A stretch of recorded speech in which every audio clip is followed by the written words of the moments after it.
तरह किया, खुदा का शुक्र हो। लेकिन मैंने चंद दिन पहले से, तकरीबन 5-6 दिन पहले से, मुझे ख़ास खुदा ने मेरी तवज्जो, मेरी रहनुमाई इस तरफ दिलाई कि जो हमारा दिल है ये हमारी बॉडी है, हमारा मिजाज है, हमारा हमें हमारा दिल जो है वो हमें रिप्रेजेंट करता है। और जब हम खुदावंद के पास आते हैं, इसका मतलब मेनली दुआ करना है। हमने ज़िंदगी में जो कुछ भी बनना है, खुदा के सामने दुआ ही के ज़रिए आना है। हम ईमानदार बने, हम मजहबी बन जाएं, रूहानी बन जाएं, ज़रूरतमंद बन जाएं, शुक्रगुज़ार बन जाएं, कुछ भी बन जाएं, हमें खुदा से जब रब्ता करना पड़ेगा तो वो फेज़ दुआ ही कहलाएगी। और दुआ के बगैर कोई और चारा भी नहीं। आप दुआ छोड़कर कुछ और कर भी नहीं सकते। तो इस दुआ के अंदर कुछ तजर्बात हैं जिनको हमें लेना है, क्योंकि हमारा जो जहन है वो हमें हर वक्त एक इंफॉर्मेशन प्रोवाइड करता है और हमारी ज़ुबान उसको हैंडल करती है। तो जो हमारी ज़ुबान है ये दो चीज़ों को जुड़ी होती है दुआ के वक्त। या तो ये हमारे जहन की नुमाइंदगी कर रही होती है और या ये हमारे दिल की, या दिल और जहन दोनों अलाइन हो जाते हैं। तो मैं ये समझता हूँ कि इससे पहले कि कोई हम जहन को ट्रीट करें खुदा के सामने, हमें कोशिश करनी चाहिए कि हम दिल को उसमें इन्वॉल्व कर लें, दिल उसमें शामिल कर लिया जाए। दिल का मतलब है मेरी बॉडी, मेरा स्ट्रक्चर, उसमें शामिल किया जाए। क्योंकि जब हम खुदा के पास आते हैं तो खुदा को हमारा जहन और हमारी ज़ुबान नहीं चाहिए। खुदा को हमारा पूरा दिल चाहिए, पूरी जान चाहिए, पूरी अक्ल चाहिए, पूरी ताकत चाहिए। तो ये जो चारों फैक्टर्स हैं ये खुदा को चाहिए, ये हुक्म है खुदा का। तो जो हम खुदा से मोहब्बत करते हैं तो मोहब्बत का इजहार तो हम दुआ से ही करते हैं। जो बेसिक मोहब्बत है वो दुआ ही है। दुआ के बगैर कोई मोहब्बत का इजहार नहीं है। दुआ ही बेसिक मोहब्बत है खुदा से, कि आप जब किसी से बात करते हैं तो ये आपके प्यार का एक्सप्रेशन है। आप किसी से सारी उम्र भी बात ना कर सकें और आप उसको प्यार करते हो तो आपका दिल यही करेगा कि उससे कभी बात हो। आप उसके उसके कॉल करके यही कहेंगे कि आप बहुत अच्छा लगा आपसे बात करके। तो जब हम बात करते हैं तो हमारी दुआ का जो पहला सिंसियर फेज़ है वो है खुदा से राब्ता होना। दुआ का शुरू, अक्सर ये सुबह के वक्त की दुआ की बात कर रहा हूँ या हर वक्त की दुआ, जो बुनियादी हमारी दुआ का फैक्टर है वो है खुदा से राब्ता। और वो जहन से नहीं बनता, वो दिल से बनता है। खुदा जहन के ख्यालों को नहीं जांच रहा। मैंने कल भी ये बात कही थी और उसी से रिलेट मेरा खुदा का रूप मुझे अभी कर रहा है कि हम कई दफ़ा जहन को डील कर रहे होते हैं दुआ में। तौबा भी जहन के लिए कर रहे होते हैं। जब तक कोई थॉट, जब तक कि कोई ख्याल आपके हाथों पर नहीं आ जाता और आपकी ज़ुबान पर नहीं आ जाता, आप उसको गुनाह नहीं समझ सकते। वो गुनाह नहीं है। जब तक कि ख्वाहिश हामला नहीं होती तब तक वो गुनाह को नहीं जान सकती। इसलिए हमें हर ख्याल को नहीं डील करना। जो ख्याल बांधा है उसको दिल में लाना है। अब आप कुछ ख्याल बांधते हैं, फिर उनको दिल में लाते हैं, फिर दिल उसको रीऑपरेट करता है और हमारी ज़ुबान पर लाता है। और जब दिल में जाएंगे तो दिल में हमारा कॉन्शियस है, वहाँ खुदा बैठा हुआ है। खुदा उन ख्यालों को अपने कलाम से रिफाइन करेगा कि इसको करना है या इसको नहीं करना, इसको किस हद तक करना है। मसलन आप इमसाल की किताब में पढ़ते हैं कि जो सुबह सवेरे उठकर अपने भाई के लिए दुआए खैर करता है वो उसके लिए लानत महसूब होगी। सुबह सवेरे उठकर भाई के लिए दुआ करना, खुदा कहता है भाई के लिए ये लानत बन जाएगी। क्या आप सोच सकते हैं कि जो दुआ है, जो मैं बरकत की दुआ कर रहा हूँ, भाई का मतलब है मेरी बीवी, मेरा शौहर, मेरा बेटा, मेरी बेटी, मेरा पड़ोसी, कोई भी शख्स अदर देन गॉड, खुदा के बाद कोई भी शख्स, क्या जब मैं उसके लिए सुबह सवेरे उठकर दुआ करूँगा तो वो लानत बन जाएगी उसके लिए। क्यों खुदा ने मना किया? क्यों इमसाल की किताब में ये लिखा हुआ है? इसलिए कि जो खुदा ने मुझे कलाम, जो मुझे तालीम दी है, वो मेरे दिल में बैठी हुई है। और खुदा ने तालीम ये दी है कि मुझे सबसे पहले खुदा की बादशाही और उसकी रास्तबाजी की तलाश करनी है। अब जब मैं अपने भाई के लिए दुआ करने लगा हूँ तो वो भी तो मैं हूँ ना। तो मैं क्यों करने लगा हूँ? क्योंकि मेरे जहन पे मेरे भाई का ख्याल है। वो पास्टर एरिक भी हो सकता है। आप सुबह उठते मेरा ख्याल भी जहन में ला सकते हैं, वो पास्टर एरिक जूम मीटिंग चलाता है, पास्टर एरिक की वजह से ये हो गया, पास्टर एरिक की वजह से, तो आपका दिल करेगा मेरे लिए दुआ करें। मगर जब आप इस ख्याल को अपने दिल में लेकर जाएंगे, मुझे नहीं लगता, अगर मैं किसी बहुत इमरजेंसी में नहीं हूँ तो खुदा आपको मेरे लिए दुआ करने का, लंबी दुआ करने का अलाउ करे। इसलिए हमें उस ख्याल को अपने दिल में लेके जाना है। दिल जो है उसको रूल कुद्दस से रीप्रोसेस करेगा। वो रीप्रोसेस करेगा यानी कि दोबारा उसको चेक करेगा कि ये दुआ ऊपर जानी चाहिए कि नहीं, ये दुआ मुंह से निकलनी चाहिए कि नहीं। आज आप देखें बहुत सारे लोग दिल में प्रोसेस ही नहीं करते और वो सोचते रहते हैं दुआ को, वो सोच में दुआ करते हैं। सोच की दुआ कोई बुरी दुआ नहीं होती, लेकिन जब आपके मुंह से वो निकलेगा तो वो ईमान बनेगा और आप खुदा उस दुआ को का जवाब देगा। इसीलिए शैतान सबसे पहले मुंह बंद करता है, या तो वो बगैर सोचे समझे मुंह खुलवा देता है कि बोलते जाओ जो दिल में आता है। पूरी जहान के लिए दुआ कर दो, ट्रेनों के लिए, वृक्षों के लिए, टैक्सियों के लिए, जहाज़ों के लिए, करते जाओ करते जाओ करते जाओ। जहाँ भी है, बॉर्डरों के लिए, मुल्कों के लिए, ज़ुबानों के लिए, कौमों के लिए, कपड़ों के लिए, जूतों के लिए, जो करते जाओ, बोलते जाओ बोलते जाओ।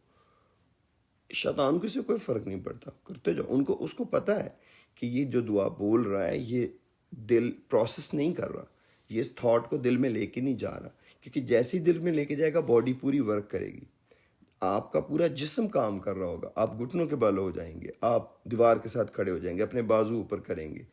आपको ज़हन में आएगा कि आपने तो गलत काम किया हुआ, आप सही जगह नहीं बैठे हुए, जगह गंदी है, मैं गंदा हूँ, मैं साफ़ हो सकता हूँ। तो आपकी पूरी बॉडी उसमें इन्वॉल्व होगी। लेकिन इब्लीस ये चाहता है कि हम अक्ल, जो कुछ ज़हन में आता है उसको मुंह से बोलते जाए। जो कुछ भी ज़हन में आता है वो अक्ल नहीं है, वो ख्याल है। कई लोग ख्यालात को बोलते जाते हैं दुआ में भी। ये बहुत ख़तरनाक बात है। इस दुआ का मकसद ये है कि आप बोएं और उगे कुछ ना, आप पानी लगाएं पौधे खुश्क रहें, आप थैली में पैसे डालें पैसे बीच में हो ही ना।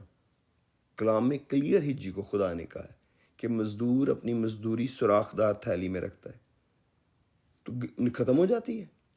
कितनी हम दुआएं करते हैं जिनका कोई फ्रूट नहीं आ रहा, आता नहीं है। क्यों? क्योंकि आस्तर ने तरीका मर्दगी को बताया। अक्लमंद मर्दगी था। उसने कहा कौम मर रही है, बचा, तू वहाँ महल में बैठी है। उसने कहा 3 दिन का रोज़ा मैं रखती हूँ, तुम भी रखो। फिर मैं दस्तूर के खिलाफ अपने बादशाह के पास जाऊंगी। अगर उसने अपनी छड़ी उठाई तो मैं उसे छूऊंगी। अगर उसने मुझे आने दिया अंदर तो ठीक है, नहीं तो वो मुझे मार देगा। सो मैं मरी सो मरी, कोई बात नहीं। लेकिन मुझे 3 दिन प्रेपरेशन चाहिए। बादशाह के सामने जाने का तरीका है, मुझे वो तरीका अपनाने दें। और उसने ऐसा ही किया। और उसने फिर भी बादशाह को नहीं बताया। फिर उसने उसके आगे एक तरतीब बनाई हुई थी कि कैसे मुझे उसको दावत पे बुलाना है, फिर दावत पे बुलाना है। तब जा कर के एक वक्त के बाद मैंने बादशाह से अपनी कौम का मसला डिस्कस करना है, हमान का मसला डिस्कस करना है। क्या आप सोच सकते हैं कि ये सिर्फ जहन का काम था जो आस्तर ने किया था? वो उस थॉट को जो उसके कानों में बात आई उसको डीप डाउन अपने दिल में ले गई और उसने प्रोसेस किया। मेथड क्या है बादशाह के पास जाने का, तरीका क्या है, कौन सा बेस्ट तरीका अपनाया जा सकता है?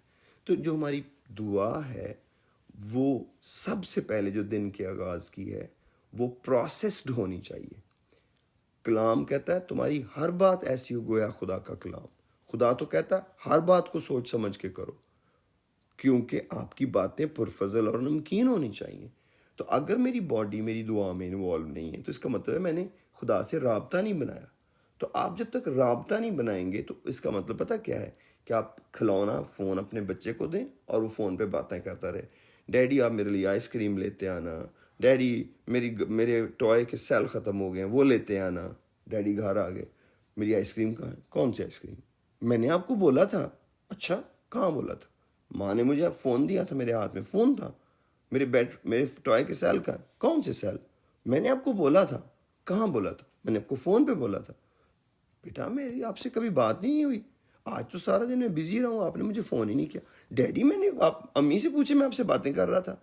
माँ आ गई, हाँ जी फ़ोन फड़ के कुछ कहन ते डिया सी तुहानू, पता नहीं की कहन डिया सी। कितने नंबर डायल किया था, कौन सा फ़ोन है? कॉल लिस्ट निकालो, बताओ कहाँ कभी कॉल किया आपने? अच्छा तो आपसे कॉल मिलानी थी। तो बेटा और कैसे करना था? क्योंकि तुम छोटे हो ना, इसलिए तुम्हें नहीं पता।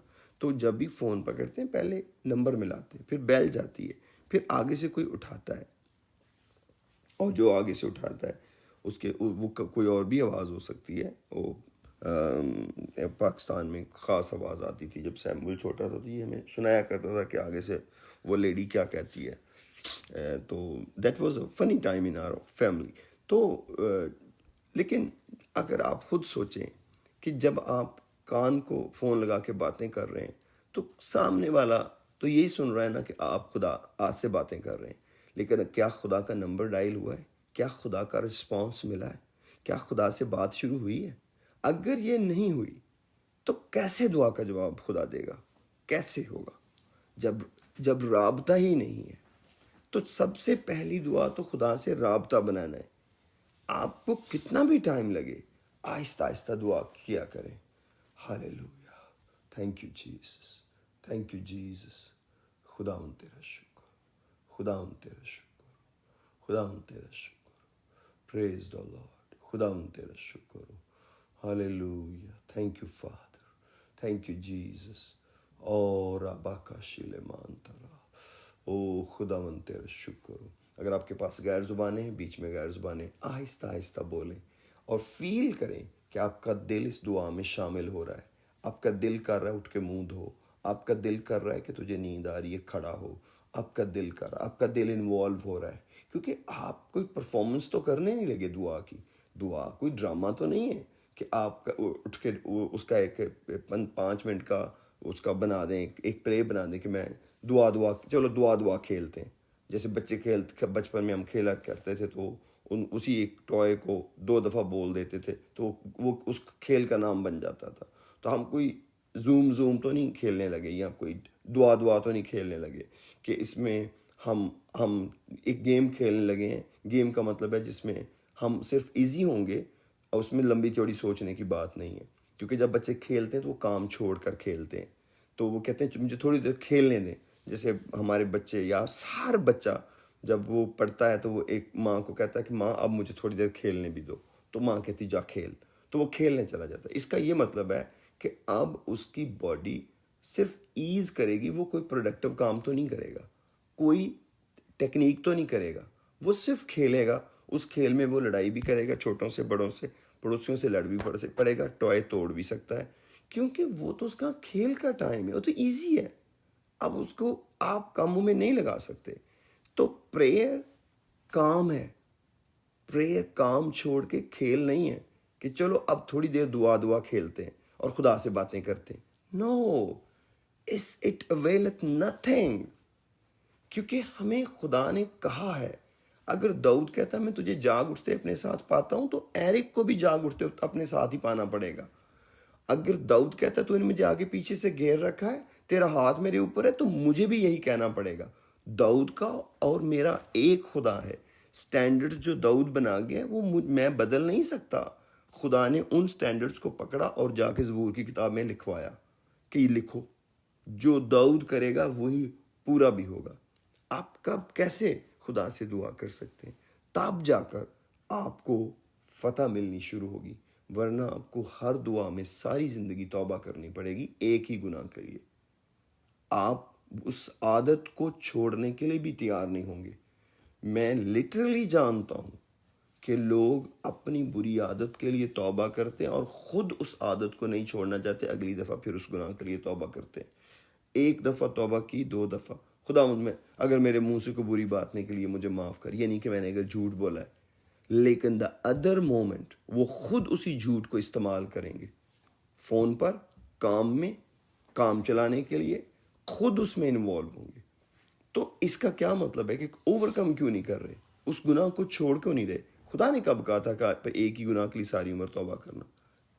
हाँ, 10 दफ़ा तौबा कर लें, लेकिन ये तो कोई तरीका नहीं है कि आपकी ज़िंदगी के सालों साल एक गुनाह में गुजर जाएं और आप खुदा से तौबा करें। यानी आप खुदा को तौबा करके बताना ये चाह रहे हैं कि खुदा मैं भी हार गया और तू भी हार गया, क्योंकि अब हम दोनों हार गए, लिहाजा ये गुनाह तो साथ ही रहना है। तो इसका तो ये तो इतना अननेचुरल है, ये इतना अजीब बात है जिसकी कोई कोई बिब्लिकल एविडेंस भी नहीं है। तो मेरे अजीज़ों, मैं सिर्फ इस बात पर जो आपसे बात कर रहा हूँ मेरे दिल में है कि हमें खुदा से राबता बनाने की आदत आनी चाहिए। जब आप राबता नहीं बनेगा, दिल में ख्याल घूमेंगे। याद रखें, जब तक खुदा के अलावा हर ख्याल मेरे ज़हन से नहीं चला जाता दुआ में, मेरा खुदा से राबता नहीं है। आप जब किसी के पास बैठें और उसके अलावा किसी और के बारे में सोचें, आपका उससे राबता नहीं है। आप उसके पास बैठे हुए हैं, आपका उससे राबता नहीं है। राबते का मतलब है पूरा दिल किसी से बात करने के लिए इन्वॉल्व हो जाए। जैसे मैं चंद माह पहले जब पाकिस्तान गया था तो मैं एयरपोर्ट पे बैठा था, तो मेरी ज़ुबान एक औरत से राबता नहीं कर पा रही थी, लेकिन मेरी ज़ुबान के अलावा मेरी पूरी बॉडी उससे राबते में थी। अल्टीमेटली मेरी ज़ुबान हार गई और सिर्फ एक छोटी सी बात मैंने उस बेटी को बताई, बेटे खुदा आपसे बहुत प्यार करता है, दैट्स इट। लेकिन कई दफ़ा हमारी बॉडी इन्वॉल्व तो होती नहीं मगर ज़ुबान हो जाती है। ये बड़ी वीक बात है। बहुत आहिस्ता आहिस्ता शुरू में दुआ करनी चाहिए कि आप आहिस्ता आहिस्ता दुआ कर रहे हैं सुबह उठते और खुदा से कनेक्ट हो रहे हैं, खुदा से राबता बना रहे हैं, उसकी शुक्रगुजारी कर रहे हैं। ये नहीं मतलब कि अगर इमरजेंसी हो गई, आपके बेटे को बुखार है, तो अब आप अपने बेटे के लिए सुबह उठ के दुआ नहीं कर सकते। वो दुआ नहीं, वो आप खुदा से सप्लीकेशन करने लगे हैं, वो आप कर लें, कोई बात नहीं है। ऐसा हो सकता है कभी आपको फ़ौरन दुआ की ज़रूरत पड़ जाए, लेकिन एक वक्त के बाद खुदा का राबता आपसे बनेगा, जो बनना चाहिए दुआ में। वो राबता एक रुकावट पैदा करेगा, आपके सामने आपका गुनाह खड़ा होगा। अब तौबा करें जब पूरी बॉडी इन्वॉल्व है, अब तौबा का वक्त है। अब कहें खुदा मुझे मुआफ़ कर, क्योंकि अब आपकी बॉडी, आपका जिस्म पूरा खुदा से जुड़ना चाह रहा है, मगर उस गुनाह ने आपको रोक रखा है। आप उस पर ओवरकम करेंगे। नींद आ जाना, बुरा ख्याल आ जाना, थकावट फील करना, ये नेचुरल चीज़ें हैं। ये क्यों हुआ, बंदा दुआ में क्यों सो गया, ये हैरानी की बात नहीं है, ऐसा होता है। लेकिन हम कब ओवरकम कर सकते हैं? जब हम खुद अपने आप को तैयार करते हैं। अगर सुबह 5 बजे ड्यूटी हो, क्या 4 बजे लोग उठ के तैयार नहीं होते? अगर वो रात को शादी से आए और सुबह 5 बजे ड्यूटी हो, क्या वो ड्यूटी के लिए नहीं जाते? जाते हैं। क्यों जाते हैं? इसलिए कि पूरी बॉडी इन्वॉल्व है जॉब में, जाते हैं। आप दुआ पे कितने लोगों को सुनेंगे? रात को बहुत थके हुए थे, सुबह उठ के हमने दुआ नहीं की, हमने दुआ का टाइम रह गया। क्यों? क्योंकि दुआ मिजाज में नहीं आई। दुआ खुदा से एक बात करना है, वो कभी भी हो जाएगी। हम उस चीज़ को सीरियसली ले नहीं रहे। तो मेरे अजीज़ों, जो हमें राब्ते की दुआ है ना, वो हमें एक बादशाह के सामने जा खड़ा करती है कि एक बादशाहों के बादशाह के साथ हमारा राब्ता है, और वो है खुदा का मेरे आगे पीछे मुझे घेरना। अगर दुआ के दौरान खुदा ने मुझे नहीं घेरा, खुदा मेरे ऊपर नहीं है, खुदा मेरे साथ नहीं है, खुदा मेरे पास नहीं है, खुदा ने मुझे वज़नी नहीं कर दिया अपनी प्रेजेंस के साथ, तो वो दुआ नहीं है। हमें खुदा को साथ रखने की दुआ करनी है। पहली दुआ हर मसीही की है कि खुदा उसके साथ है, खुदा उसके अंदर है, खुदा उसके पास है। अगर ये फेजेस नहीं आएंगी तो हमारी दुआ आगे नहीं जाएगी। हमें कुछ मांगने की ज़िंदगी में कभी ज़रूरत ही नहीं है। आप मेरी बात को पल्ले बांध लें और सारी ज़िंदगी इसको सर्च करें कि पास्टर एरिक कहता है हमें खुदा से राब्ते के अलावा किसी दुआ की ज़रूरत नहीं है। जब हमारा खुदा से राब्ता बनता है तो फिर हम ईमान से खुदा से मांगते हैं, ईमान से, और खुदा हमें देता है। खुदा कौन सी नेमत है जो अपने बच्चों को नहीं देता? कौन सी नेमत है जो अपने बच्चों को से बाज रखेगा? मुझे याद पड़ता है बड़ा वाज़े, जब मैं खिदमत में आया था तो खुदा ने मुझे जो पहला पहला थॉट दिया था वो ये था कि मेरे लोग मुझे जालिम समझते हैं। तू सिर्फ लोगों को ये बता, खुदा जालिम नहीं है, खुदा मोहब्बत का खुदा है, खुदा प्यार का खुदा है। लेकिन हम सबसे बड़ा चेक जो करना है वो अपनी दुआ को नहीं करते, हम अपने करैक्टर को चेक करते रहते हैं। करैक्टर तो किसी का भी नहीं ठीक हो सकता कभी भी, दुआ ठीक हो सकती है। जब दुआ ठीक हो जाती है तो करैक्टर खुद ब खुद ठीक हो जाता है। दुआ करैक्टर को ठीक करके रहती है। आप दुआ ठीक करें, आप गुनाह पर गालिब आ जाएंगे। आप गुनाह पर गालिब आकर दुआ करें, आप कभी भी दुआ नहीं जिंदगी में करेंगे। गुनाह नहीं छूटता। गुनाह तो हमारा जिस्म होता है, गुनाह तो हमारा टेस्ट है। कैसे आप उस टेस्ट में से निकल आएंगे? वो तो एक मिजाज की तब्दीली है जो खुदा लाएगा। तो जो बहुत सा मैं कुछ स्क्रिप्चर पढ़ूंगा भी, लेकिन मैं इसको बहुत लंबा नहीं करना मांगता लेकिन आप मेरे साथ दुआ में कनेक्टेड रहें। मैं कोई मैसेज नहीं दे रहा कि आज पास्टर एरिक ने कलाम सुनाया, नहीं, मैं आपको एक डायरेक्शन दुआ की दे रहा हूँ जो खुदा ने मेरे दिल में रखी है कि उठते ही सुबह जो दुआ हम करते हैं या दिन के किसी भी वक्त करते हैं, कभी राब्ते की दुआ ना भूलें। आपका हजारों डॉलर का फोन या हजारों रुपयों का फोन कोई वर्थ नहीं रखता अगर आपने अपने बाप का नंबर डायल नहीं किया। It won't work. आपके पास कितना स्पेशल ट्रक है, आपके ड्राइवे में कितनी बड़ी गाड़ी है, यूजलेस है जब तक आप उसको स्टार्ट नहीं करेंगे। यूजलेस, कुछ भी मीनिंग उसका नहीं है। वो सिर्फ एक शोश पार्ट है पड़ोसियों को दिखाने के लिए, हमारे पास बड़ी महंगी गाड़ी है। क्यों? क्योंकि आपको उसको ड्राइव करना ही नहीं आता, आपको पता ही नहीं कि उसको ड्राइवे से नीचे कैसे लेके जाना है। वो आपके बीमार बच्चे को कभी हॉस्पिटल नहीं लेके जाएगी। क्यों? क्योंकि we are missing the point. खुदा जिंदा खुदा है, खुदा बोलता है।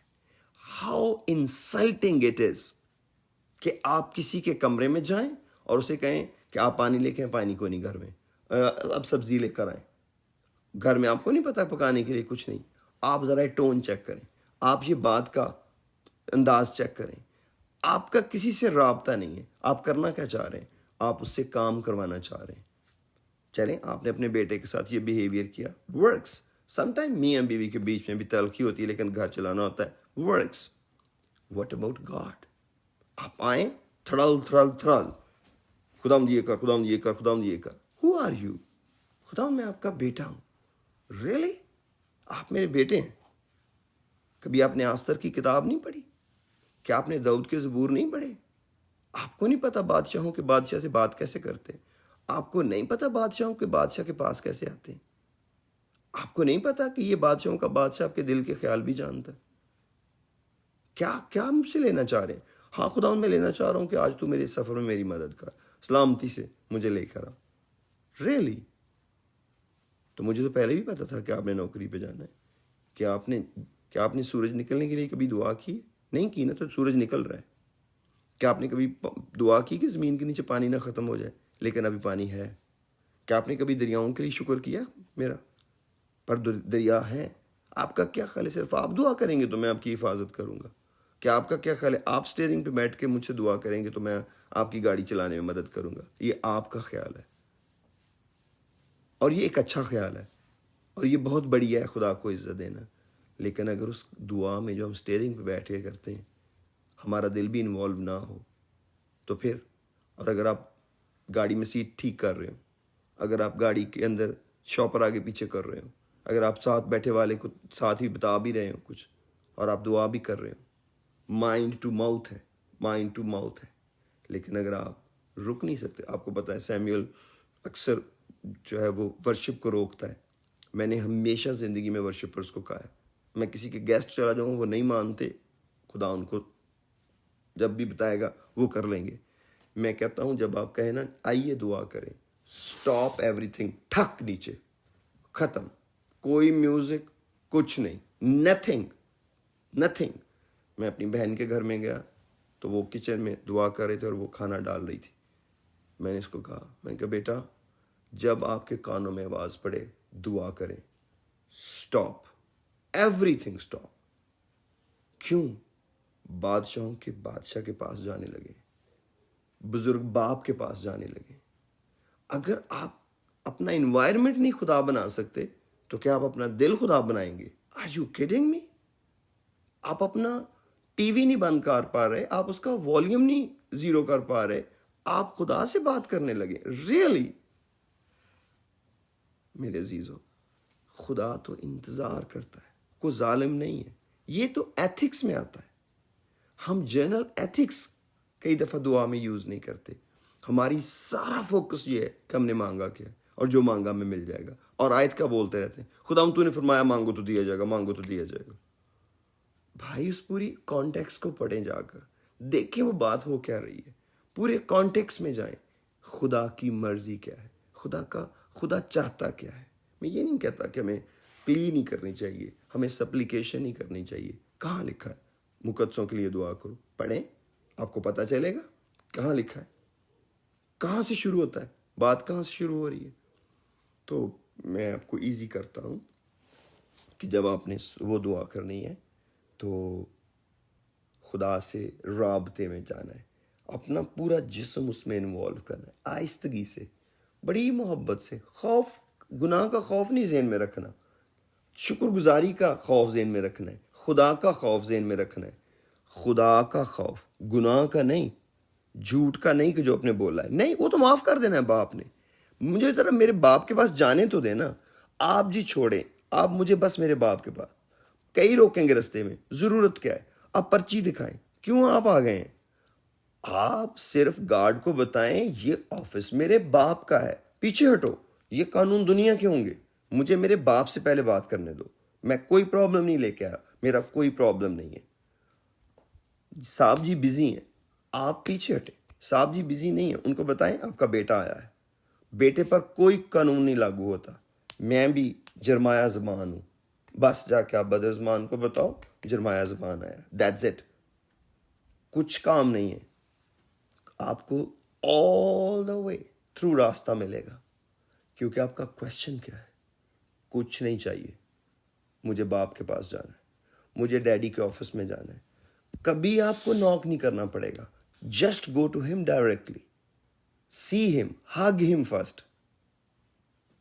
मैं नहीं मानता कि आपका अगर रिलेशन ठीक हो और आप प्रेजेंस में ना जाना चाहें और आप गार्ड को बता रहे हैं, डैडी को कहो 500 रुपया चाहिए, $500। मेरे अपने स्कूल में मेरे प्रिंसिपल का बेटा ये करता था।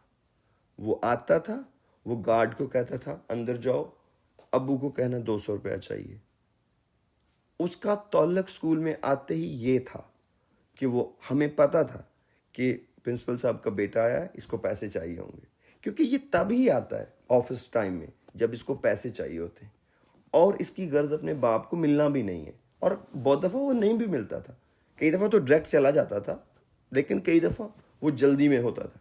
उसको पता था कि जाऊँगा फिर कुछ और सवाल जवाब भी हो सकते हैं, खर्चने कहाँ हैं, करने क्या है, ज़रूरत क्या है। लेकिन कभी कभी वो डायरेक्टली चला जाता था ऑफिस में और जा कर के पैसे लेता था। मेरे अजीज़ों, खुदा हमसे राबते की दुआ चाहता है।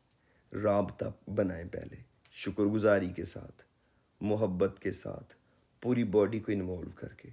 जब बॉडी इन्वॉल्व होती है आप कहीं भी दुआ कर सकते हैं। मैं ये नहीं कह रहा कि आप बेड पे दुआ ना करें बैठ के, मैं ये नहीं कह रहा आप कार में दुआ ना करें, मैं ये नहीं कह रहा आप ज़रूर खड़े होकर दुआ करें।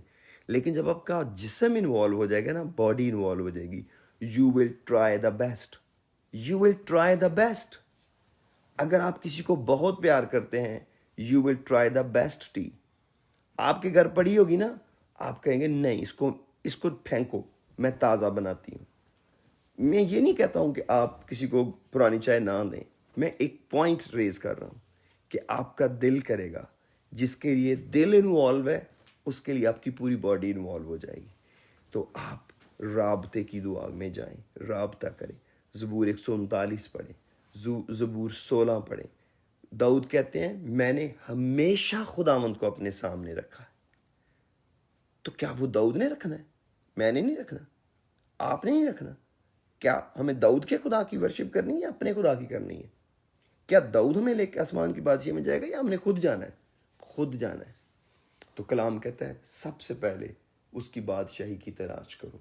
सबसे पहले खुदा तू मेरे जिंदगी में आज के दिन राज कर, मेरे दिल में, मेरे जहन में तेरा कंट्रोल हो, और आपको एक राब्ता मिलेगा।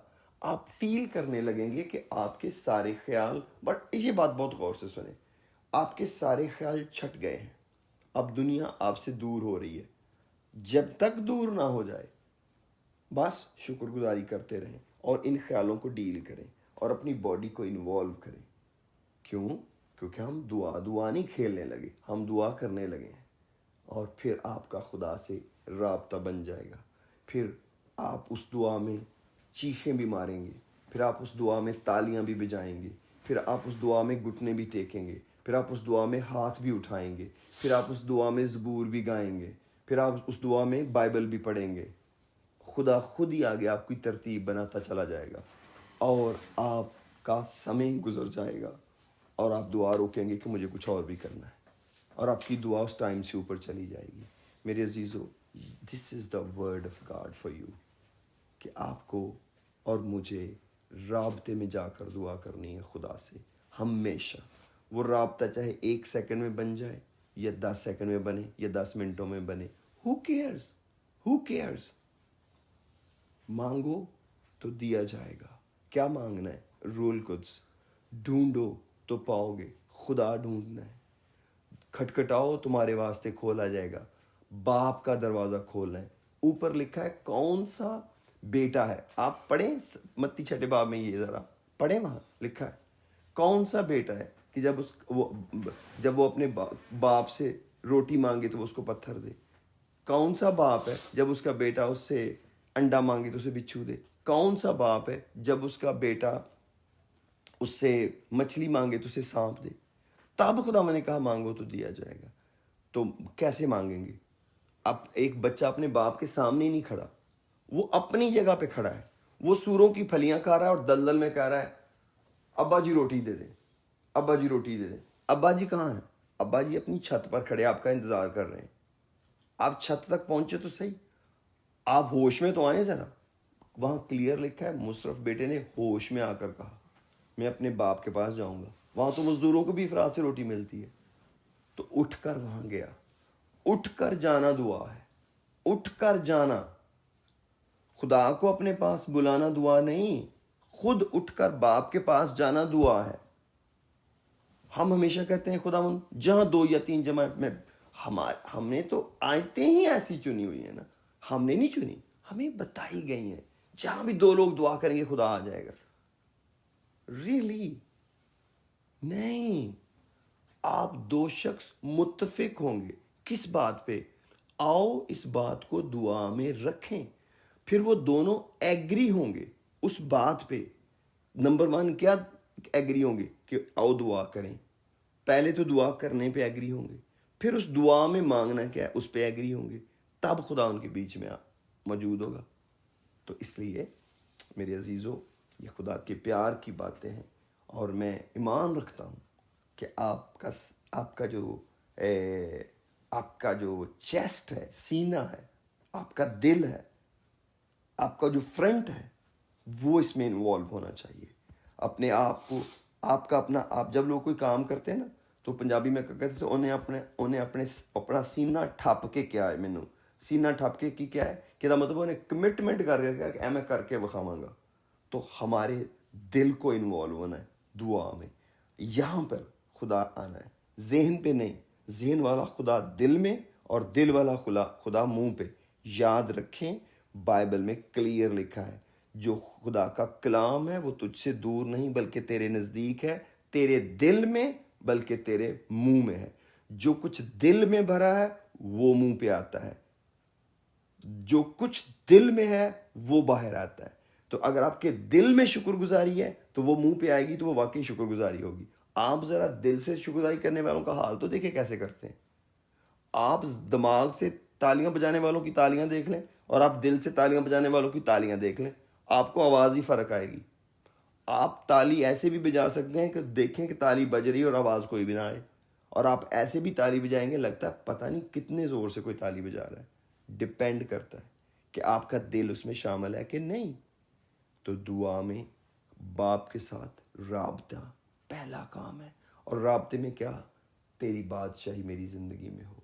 खुदा तू मेरी जिंदगी में राज कर, मेरी नहीं आज तेरी मर्जी पूरी हो। मैं नहीं, मैं घट जाऊं तू बढ़ जाए। पिता तू मेरे घर में मेरे साथ रहना। आज मैं इस घर में तुझे चलता फिरता देखूं, जहां भी जाऊं बाप तूने मुझे घेर रखा हो, मेरे ख्यालों में, सोचों में, इरादों में। और जब कोई फजूल बात हो तो मैं उसे काट दूं, कहूं बहन जी छोड़े इन बातों को, छोड़े इनमें क्या लिखा है, दुनिया को छोड़ें, ऐप जोई में क्या पड़ा हुआ है। कोई अकल की बात करते हैं, कोई खुदा की बात करते हैं, कोई तसल्ली की बात करते हैं, छोड़ें किसी की बात करने में क्या रखा है। आप अपना खुदा बचाएंगे। आपके अंदर एक खुदा बैठा हुआ है जो आपको कह रहा है नहीं ऐसी बात सुनो, ऐसी बात नहीं सुनो, तुम ऐसी बात नहीं सुनो। फिर खुदा का रूह कहेगा ऐसी बात ना करो, ऐसी बात ना करो। अगर आपका खुदा और मेरा खुदा हमें बोलने और सुनने से मना नहीं कर रहा, तो फिर वो हमारा खुदा हमारे साथ नहीं है। हम उसका ख्याल रखेंगे, ख्याल रखेंगे, और वो फिर हमारा ख्याल रखेगा। जो उसकी प्रेजेंस का ख्याल रखते हैं, खुदा उनका लिहाज रखता है। ये नहीं कि खुदा से जो मांगते हैं उन्हें मिलता है। मांगने की जरूरत क्या पड़ी आपको? जब आपके साथ खुदा है तो क्या मांगेंगे आप? खुदा को पता आपको क्या चाहिए, वो खुद ही आपको कहेगा मुझसे ये मांगो, देगा। क्योंकि बेटे को पता है मेरी माँ के किचन में क्या क्या है, वो वही चीज मांगेगा। उसको पता है हम हमारा कल्चर क्या है, हम क्या खाते हैं, उसको पता है हम कौन सा खाना खाते हैं।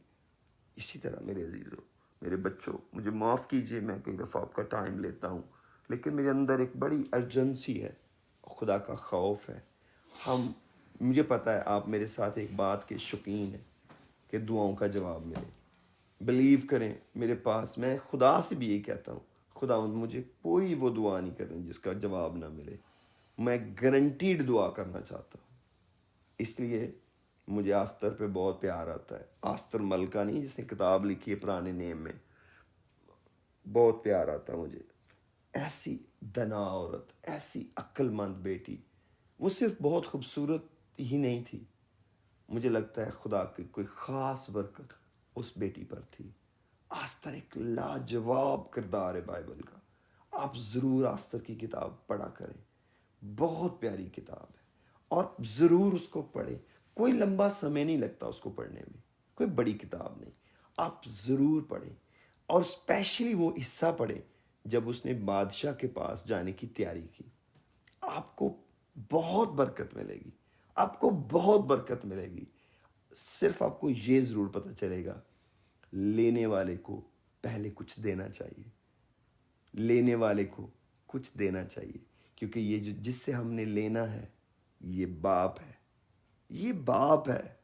ये बैंक नहीं है जिसे लूट लो, ये मुल्क नहीं है इसको लूट के खा जाओ कि बाद में इसने बर्बाद हो जाना है। कई लोग कलाम में तो माँ बाप को लूटने से भी खुदा ने मना किया। खुदा ने कहा है माँ बाप को भी नहीं कभी लूटना। जब आप बड़े हो जाओ खौफ से उनसे पैसे लो। क्यों? क्योंकि आप किसी की मेहनत को इस्तेमाल करने लगे हो। आप एक वक्त तक उनका पैसा यूज कर सकते थे, जैसे ही आपकी जिंदगी के वो साल पूरे हो जाएं, माँ बाप से कभी डिमांड ना करो। कलाम में लिखा हुआ है, और मैं आने वाले वक्त में कभी शेयर करूंगा। लेकिन अब मैं दुआ में जाना चाहता हूँ। कुछ देर दुआ करते हैं और इस राबते को फील करते हैं। अगर आप दिल में चाहें तो ये सोच सकते हैं, क्या उस दुआ में आपका पूरा दिल इन्वॉल्व है? क्या आप पूरे दिल से दुआ करने लगे, पूरी जान से दुआ करने लगे, पूरी अक्ल से दुआ करने लगे? क्योंकि मोहब्बत खुदा को ये वाली चाहिए, और दुआ मोहब्बत का एक्सप्रेशन है। इसीलिए ये ज़िंदगी में हर रोज़ की जाती है, और ये इसीलिए हर वक्त करने को कहा गया है। हालेलुया। कुछ एक माइक अनम्यूट करें। और मैं ये एक बेसिक लेसन है जो मैंने अपनी वाइफ के साथ, अपने दोनों बेटों के साथ और जूम फैमिली के साथ शेयर किया, और आपके साथ बात बहुत से लोगों से प्लीज़ मेरी बेटियों, मेरे बेटों, मेरे भाइयों, मेरी बहनों, इस टॉपिक पे मुझसे ज़रूर पूछना। कहना पास्टर आप ज़बानी कलाम सुनाते रहे, बाइबल में जहाँ लिखा वो भी बताओ। हाँ बेटो, मैंने आपको मत्ती 7 बाब बोला है, मैंने आपको ज़बूर 139 बोला है, मैंने आपको ज़बूर 16 बोला है, यहाँ बिल्कुल ऐसे ही बोला है। अब मैं ऐड कर देता हूँ, एमाल 2 बाब की लास्ट वर्सेस भी बोली हैं, उसमें ऐड कर लें आप, आपको बहुत सारे स्क्रिप्चर मिल जाएंगे। सबसे बड़ा काम खुदा को अपने पास रखना है। सबसे खूबसूरत बात बाप को अपने घर में रखना है। ये बड़ी बरकत है। ये दुनिया के माँ बाप भी घर में हो बड़ी बरकत होते हैं, लेकिन अगर आपके पास रूहानी बाप है तो क्या ही बात है, फिर क्या ही बात है। Praise the Lord.